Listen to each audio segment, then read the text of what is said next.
I'm seeing visions through my dreams, seeing myself swimming in the universe.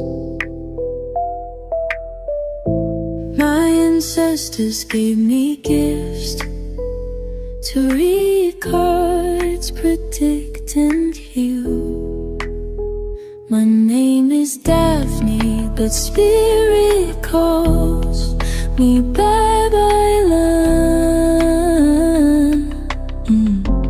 Angels communicate through numbers. Intuition is so deep. The gift I fully embrace within.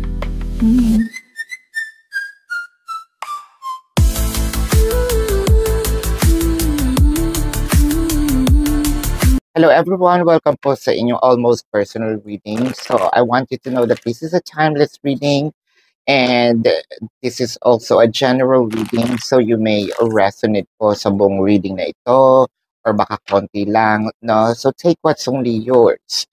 Wisdom, universe, triumphant, and success. So ang nakikita natin dito, madami tayong natutunan. And I feel like siguro marami rin tayong mga pinagpapasalamat in spite of all the challenges that happen to us. No, parang sinasabi natin, alam ko merong magandang plano. No, alam ko na kaya ako inalis sa isang lugar, no, sa isang sitwasyon dahil hindi yun para sa akin. Kaya ako inalis sa isang sitwasyon dahil alam ko, no, na meron pang magandang plano para sa akin. There's a lot of room and a good experiences that in store for me, no? Parang ngayon, parang sinasabi natin, hindi ko man naiintindihan kung bakit nangyari.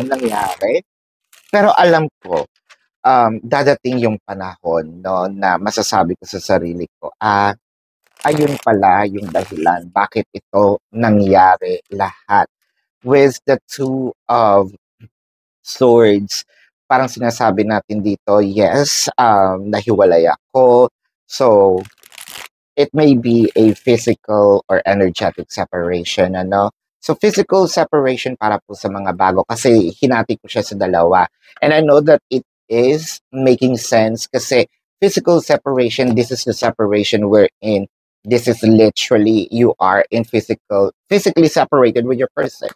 Now, the person might be in a different city, state, a county, country, different continent, different planet, different dimension. Huwag naman. Pero, yung in physical form nyo, no, magkahiwalay. So, meron din akong tinatawag kasing energetic separation. Pwede naman kayong nakikita sa trabaho, nakikita sa opisina, nakikita sa school, nakikita sa loob ng bahay, pero may gap. Kasi hindi kayo nag-uusap. Less to no communication. Hindi kayo nagkikibuan. Meron pa rin separation doon. Hindi nga lang physical, pero energetic meron. No? Kitang-kita. Obvious na obvious yung gap. So, yung ibang, ang masakit dito, combinations na. So, meron ng physical, meron pang energetic. No?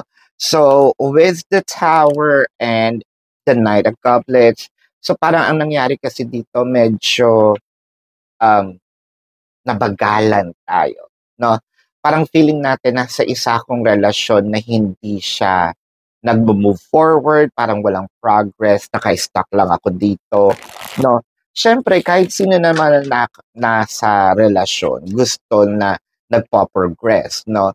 Meron tayong mga dreams, goals, aspiration in life.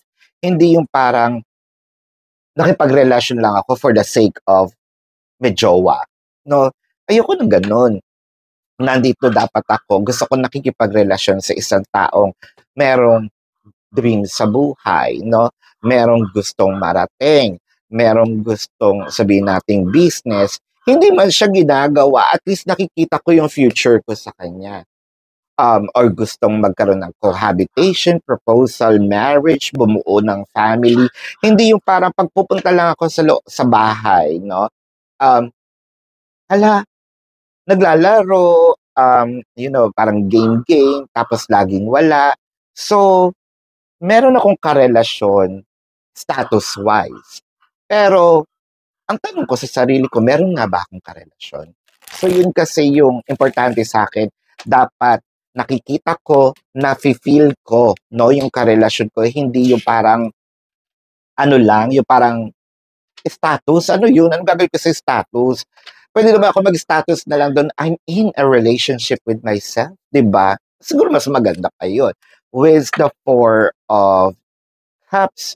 So parang feeling mo kasi you were totally rejected, hindi ka masyadong pinapansin, feeling mo hindi hindi worth it, no? Parang hindi worth it yung relationship, para kasing feeling mo na para kang na wallflower, kumbaga, no? Nasa isang tabi ka lang. So with the Judgment, this is where you at, and the Five of Wands. So parang lagi mong tinatanong saan papunta tong relasyon na to, anong gagawin natin. And kapag nagkakaroon na ng seryosong usapan, doon parang mas lalong nag-iiba yung ihip ng hangin, parang nag-iiba yung parang hindi na siya yung siya, no?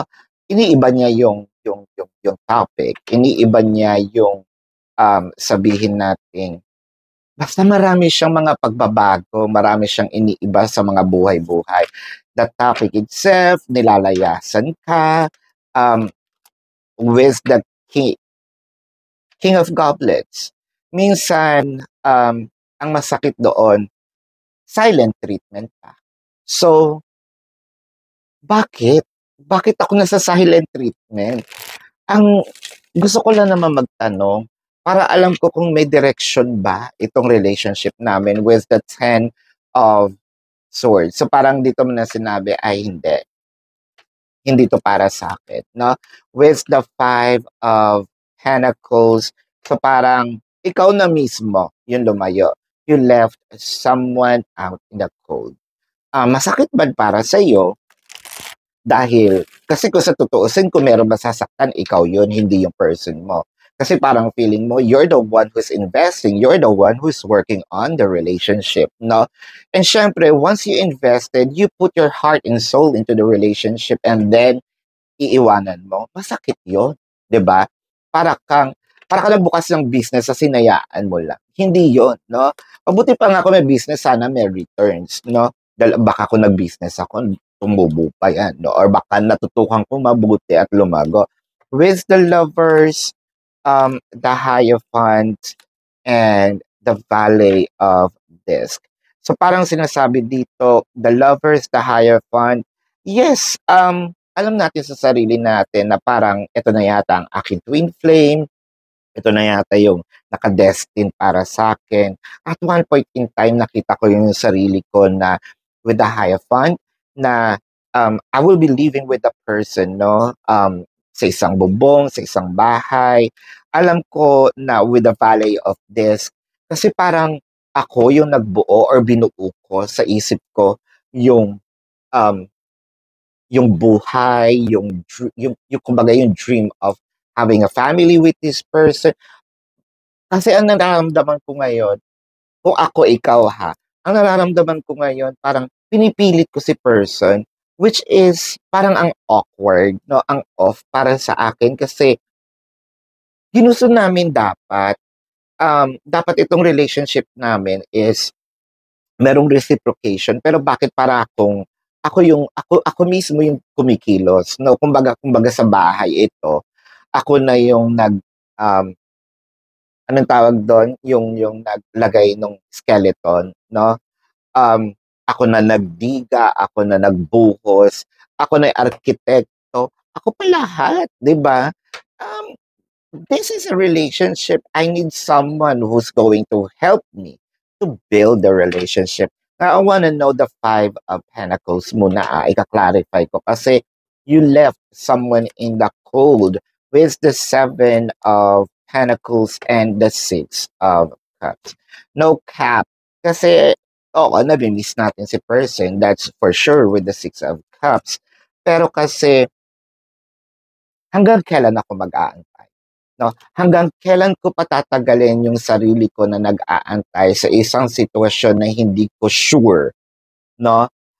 Siguro kung papasok ako sa isang unsure, no, na sitwasyon, siguro magbi-business. Pero when it comes to relationship, I feel like sayang yung time, no?